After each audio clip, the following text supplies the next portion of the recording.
Hello guys, welcome to Pakistani real action. तो कैसे हैं आप सब? उम्मीद है आप सब बढ़िया होंगे, मजे में होंगे, खुश होंगे, आबाद होंगे। मेरा नाम है मुदस्सिर। सो गाइस, चाइना की रातों की नींदें उड़ा दी है भारत ने चाइना के अगेंस्ट, चाइना को काउंटर करने के लिए $17 बिलियन रुपया खर्च कर दिया हथियारों के ऊपर। भाई ये क्या सीन हो गया, पहले देखते हैं भाई, बाकी बातें करेंगे बाद में। काउंटडाउन करते हैं 3, 2, 1 एंड स्टार्ट। दोस्तों, चीन की नींद उड़ाने के लिए भारत एक ऐसा कदम उठाने जा रहा है जिसे देखकर ड्रैगन का दिल दहल जाएगा।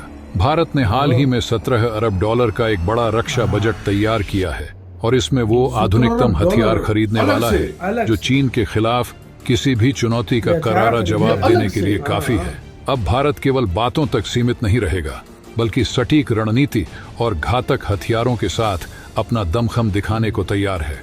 चाहे वो अत्याधुनिक मिसाइल सिस्टम हो, हाईटेक लड़ाकू विमान हो या समुद्र में ताकतवर पनडुब्बियां, हर मोर्चे पर भारत की ताकत दुगनी होने जा रही है।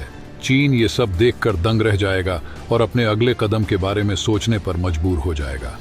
तो आइए इस वीडियो में जानते हैं कि भारत किन हथियारों से अपनी शक्ति को और मजबूत करने जा रहा है और कैसे यह पूरी स्थिति चीन के लिए सिरदर्द साबित होने वाली है।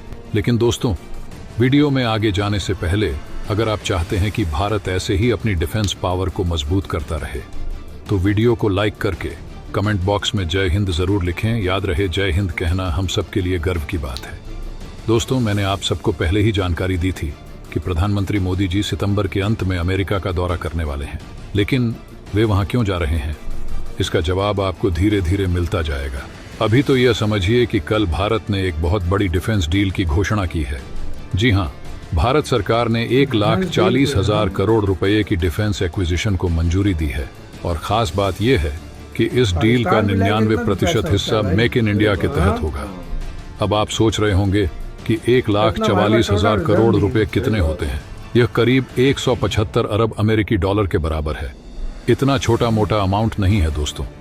यह पैसा सीधे भारत की सुरक्षा को और भी मजबूत करने के लिए इस्तेमाल होगा। लेकिन अब सवाल उठता है कि मोदी जी का अमेरिका द्वारा इस डील से कैसे जुड़ा हुआ है। इसका कनेक्शन तब समझ में आएगा जब मोदी जी अमेरिका जाएंगे। आपको याद होगा कि हमारे पास आज भी बड़ी संख्या में पुराने रूसी हथियार हैं। ये वही हथियार हैं जो उस समय मिले थे जब अमेरिका ने हमें अपने हथियार देने से मना कर दिया था। इन रूसी हथियारों ने हमें कई युद्धों में मदद की है और हम उन युद्धों को जीतने में सफल भी हुए हैं। लेकिन अब समय बदल चुका है और चीन ने नई नई तकनीकों से अत्याधुनिक हथियार विकसित कर लिए हैं। सवाल ये है कि क्या हमारे पुराने रूसी हथियार आज की तारीख में चीन के आधुनिक हथियारों का मुकाबला कर सकते हैं? आप अपने आप से ये पूछिए और फिर दिल से जवाब दीजिए।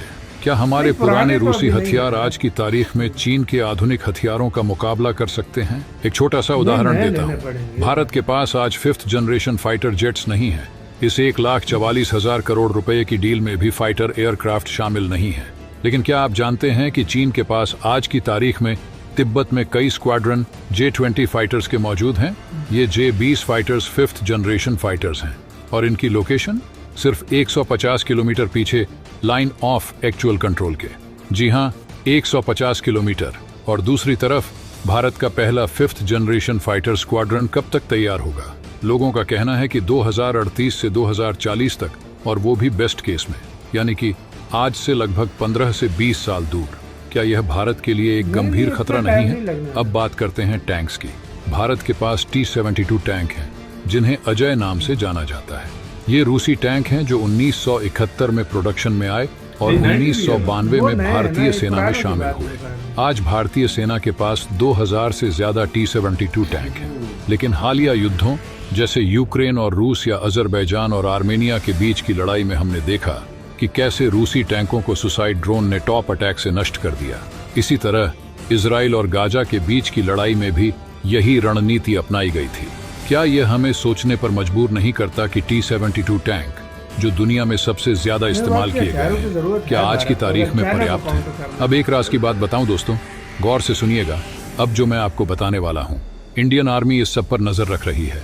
हमारे थिंक टैंक, जनरल्स और विशेषज्ञ लगातार इन युद्धों का विश्लेषण कर रहे हैं। वे रोज की रिपोर्ट्स, तकनीकी डाटा और फोटोग्राफ्स को ध्यान से देख रहे हैं और भविष्य की लड़ाइयों के लिए तैयारी कर रहे हैं। अब बात आती है कि क्या 1,44,000 करोड़ रुपए खर्च करने की जरूरत थी? जवाब सीधा है, आपका हथियार दुश्मन के हथियार से बेहतर होना चाहिए, और यही वजह है कि डिफेंस एक्शन काउंसिल ने इस डील को मंजूरी दी है। T-72 टैंकों को अब धीरे धीरे फेज आउट किया जाएगा और उनकी जगह नई तकनीक से लैस टैंक लेंगे।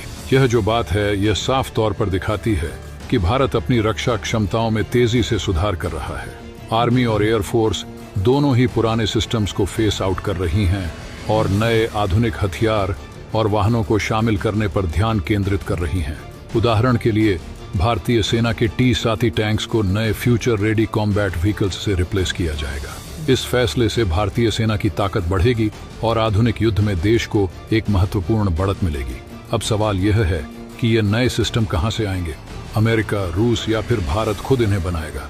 सरकार की मंशा यह है कि जितना हो सके स्वदेशी उत्पादन को बढ़ावा दिया जाए। इसी कारण भारतीय प्राइवेट इंडस्ट्रीज को रक्षा क्षेत्र में बड़ा मौका दिया जा रहा है। पहले ऐसा होता था कि रक्षा उपकरण ज्यादातर सरकारी ऑर्डिनेंस फैक्ट्रीज बनाती थी, लेकिन अब प्राइवेट कंपनियों को भी इस क्षेत्र में लाया जा रहा है। टाटा और लॉकहीड मार्टिन जैसी बड़ी कंपनियां मिलकर नए प्रोजेक्ट्स पर काम कर रही हैं। भारत सरकार ने इस प्रक्रिया को तेज करने के लिए लगभग 175 अरब डॉलर का बड़ा कॉन्ट्रैक्ट निकाला है। इसी के साथ तो यार वीडियो खत्म। तो ये था यार, जाहिर बात है भारत जो 17 करोड़ रुपए 17 अरब डॉलर जो लगा ये जो 80 बिलियन डॉलर का था ना बजट, ही उसके अलावा 17 बिलियन डॉलर अलावा है, उसमें से भी थोड़े लिए होंगे, थोड़े अलग से डाले होंगे।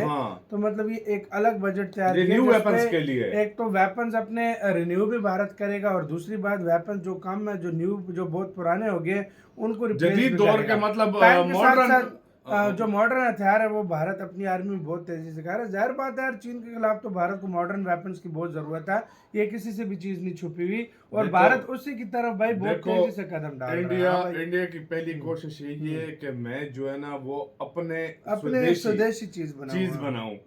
दूसरे नंबर पे इंडिया को अगर पता है कि यार हमारे इस चीज के आने में 5 साल या 7 साल या 8 साल लगेंगे और हमें वक्त की जरूरत है, उससे पहले ये वेपन चाहिए, वो इंडिया खरीदेगा। वो खरीदेगा और वो मॉडर्न किस्म के लेटेस्ट, और मुझे जितना लग रहा है अभी सबसे ज्यादा मुझे चांसेस अमेरिका के लग रहे हैं कि उससे ले। जाहिर बात है, सबसे ज्यादा चांसेस अभी अमेरिका दौरा होने लगा, और अमेरिका इसी बात होने वाला है ना। अमेरिका के वेपन अगर भारत के पास आ गए ना, चीन फटकेगा भी नहीं, मैं कह रहा हूँ। मैं कहता हूँ एक किस्म का अगर अमेरिकन वेपन्स आ गए इंडिया के पास, ये बात सच है यार। देखो कोई जितना मर्जी ये बातें करे, लेकिन अमेरिकन के वेपन्स के पीछे दुनिया है यार। बेशक बंदा रूस के साथ तुलना करे, चीन के साथ करे, जो मर्जी करे, एक बात है कि अमेरिकन वेपन्स अमेरिकन है, इसमें कोई डाउट नहीं है। और इसी तरह भारत अब अपनी रिसर्च एंड डेवलपमेंट करके वेपन बना रहा है, और जो बहुत ही मॉडर्न और कमाल के हथियार बना रहा है। सही बात है। आपको इसके ऊपर क्या कहना है, डील के ऊपर क्या कहना है, बताना। अपना बहुत ही ज्यादा ख्याल रखना तो यार।